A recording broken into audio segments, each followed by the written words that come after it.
Yesu ashimwe bene data, twongeye kubasuhuza abakunzi ba programme yacu hanurira umunsi wa uyu munsi. Turagendera muri Yesaya 12 umurongo wa 2. Dore Imana niyo gakiza kanje, nzajya niringira ne gutinya, kuko Uwiteka Yehova ari imbaraga zanjye n'indirimbo yanjye, agahinduka agakiza kanje. Uyu munsi rero turahanura uyu munsi wacu tuvuga yuko Uwiteka ari Imana itumara ubwoba.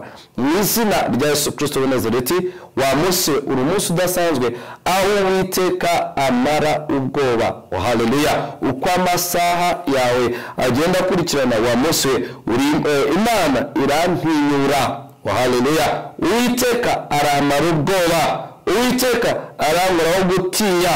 Uwiteka arambera imbaraga. Wa munsi uri umunsi udasanzwe. Haleluya! Aho Uwiteka ankuyeho ubwoba, aho Uwiteka ankuyeho gutinya, kandi aho Uwiteka yirukaniye kure ibyanteraga ubwoba. Haleluya! Wa munsi uri umunsi udasanzwe. Zaburi nako Yesaya 12 umurongo wa 2.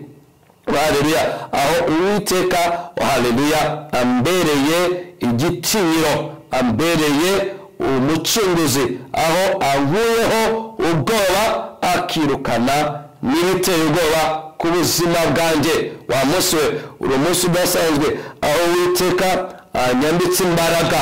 Wa munsi uri umunsi udasanzwe aho Uwiteka anshyizemo indirimbo nshya, akankuramo amaganya, akankuramo amagambo y'ubwoba, akankuramo gutinya abantu, akankuramo gutinya abadayimoni, akankuramo gutinya imyuka mibi. Wa munsi uri umunsi Uwiteka amaye indirimbo nshya, ambereye indirimbo, amaye indirimbo nshya, kandi ampindukiye agakiza. Wa munsi umunsi udasanzwe aho Uwiteka ambere agakiza, anyambitse agakiza, anyinyesha agakiza. Haleluya! Uri umunsi udasanzwe aho Uwiteka yitamuriye. Haleluya! Akavuraho ubwoba n'ibiteye ubwoba. Ndacyabishimangira, uyu munsi Uwiteka ankuyeho ubwoba, atatanyije ibiteye ubwoba, ariko ku buzima bwanjye ambereye Imana. Haleluya!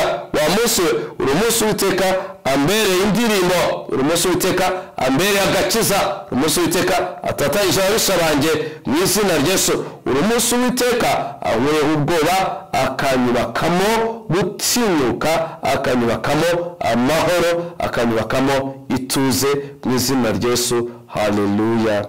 Amen.